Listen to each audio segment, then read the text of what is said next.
तो वही किसी मित्र ने पूछा है कि इंसान का क्या काम है 24 घंटे में? ये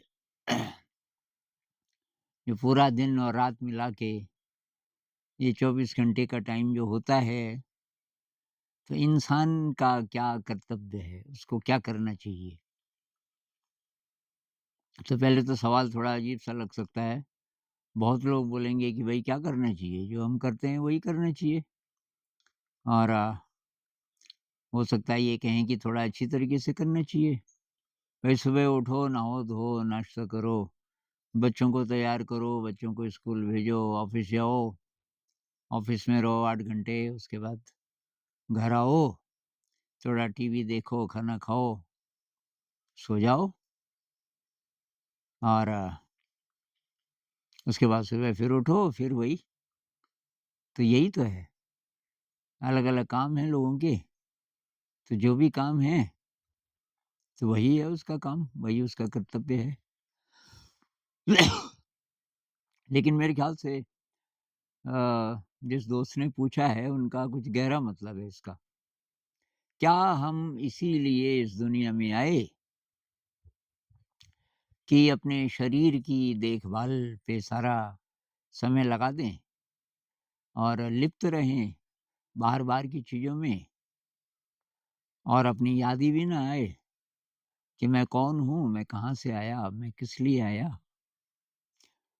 तो अब इस दृष्टिकोण से देखें कि भई क्या संभावना है इंसान के अंदर? अब आप किसी बड़ी शक्ति को मानें या ना मानें, ये जो आध्यात्मिक यात्रा है इसको मानें या ना मानें, लेकिन इतना तो आपको मानना पड़ेगा कि इंसान की जो संभावनाएँ हैं, इवोल्यूशन की बहुत विराट संभावनाएँ हैं। अगर आपको थोड़ा बहुत ये ब्रेन साइंस का पता है न्यूरोलॉजी का, तो हमारे ब्रेन में कितने 80 से ज़्यादा बिलियन सेल्स हैं मेरे ख़्याल से और ये जो सेल्स हैं वो कई-कई तरीके से कनेक्ट हो सकते हैं एक-दूसरे से। और ब्रेन का जो स्ट्रक्चर है ब्रेन के अंदर जो न्यूरॉन्स के नेटवर्क्स की जो संभावनाएँ हैं बहुत विराट हैं। मतलब ब्रेन इतना ज़्यादा सुव्यवस्थित किया जा सकता है, इंसान अपने एफर्ट से इतना सुव्यवस्थित कर सकता है कि वो एकदम साधारण इंसान आइंस्टाइन बन सकता है या बुद्ध बन सकता है या उसके अंदर ये संभावनाएँ हैं। ऐसी बहुत सारी कहानियाँ हैं कि बिल्कुल आम इंसान और बहुत ही अलग प्रकार का बन गया।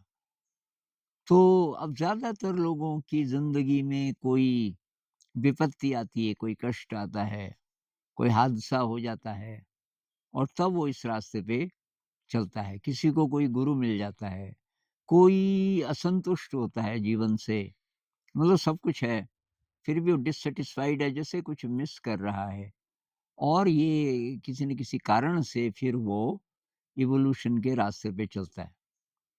तो अगर हम ये कहें कि भई इंसान का काम एक ही है कि उसे इवॉल्व होना है, ऐसे ही नहीं मर जाना कैटरपिलर की तरह।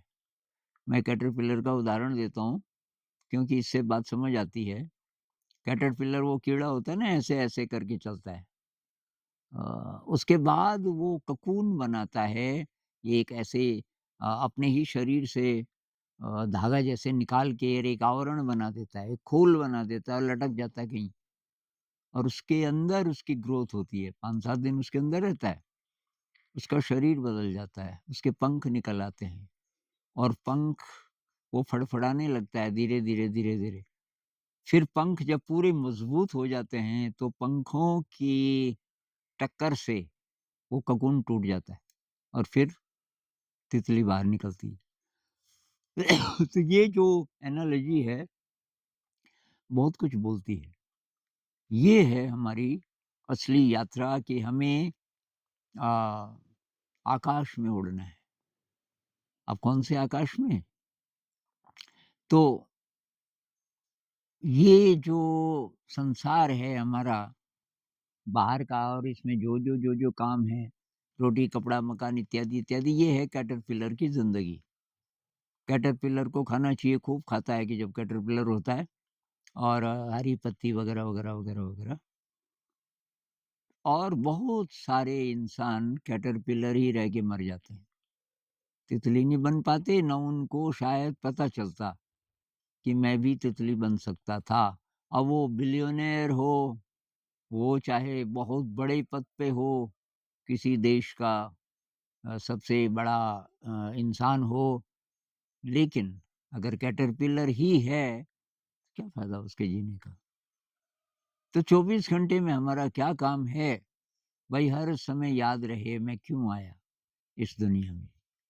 और जो मेन काम है, उसको हर समय याद रहे, मुझे इवॉल्व होना है, हर समय। तो मैं जो काम कर रहा हूँ, उसके थ्रू मैं इवॉल्व हो रहा हूँ। और हर काम को करने के तब 2 स्टाइल हो सकते हैं। अ, आप खाना खाने जा रहे हो, 2 स्टाइल से जा सकते हो, कैटरपिलर की तरह भी और तितली की तरह भी। तितली चाहे नहीं भी बने, पर आपको पता है अंदर से मुझे तितली बनना है, तब उसका स्टाइल अलग होगा। यानी कि माइंडफुली आप कुछ भी करोगे, आप माइंडफुल रहोगे। माइंडफुल आप जब-जब हैं, तब-तब आपका इवोल्यूशन होता रहेगा। और डिस्ट्रैक्ट ना हो जाएँ, तो मतलब संसार के सारे काम करते हुए, जो भी आप करते हो, आपको हर समय अपनी असली यात्रा पता है, आध्यात्मिक यात्रा पता है। तो आध्यात्म की यात्रा करते हुए सांसारिक कामों को निभाएँ और सांसारिक कामों को इस तरह से करें कि वो सब सहायक बन जाएँ। कम से कम वो बाधा ना बने इस यात्रा में।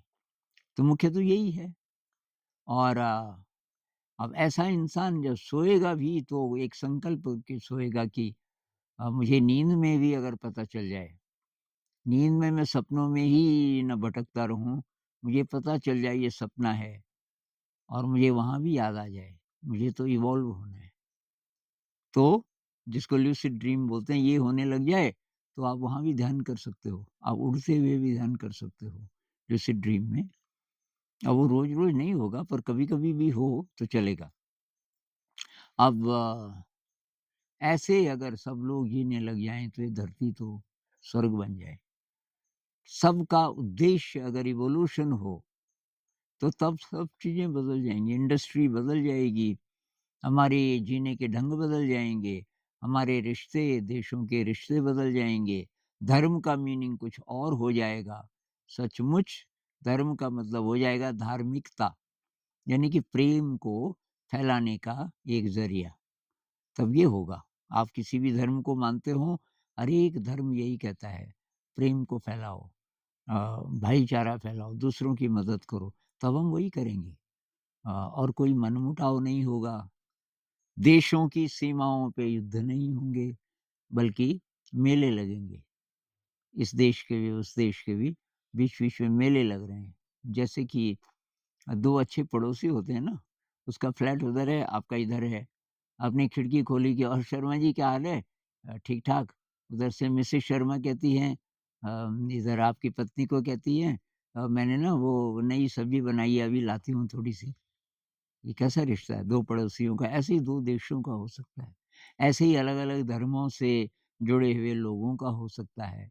अगर उद्देश्य इवोल्यूशन हो, तो वही करना है, वही करना है। और जो-जो सुने उसको फिर ये संदेश देना है। और अपने घर को एक माइंड फील्ड बनाना है अपने घर में, कि सारे लोग इससे जुड़ जाएँ धीरे-धीरे, धीरे-धीरे। आप अपने से शुरुआत करेंगे तो कुछ न कुछ होगा। नमस्कार।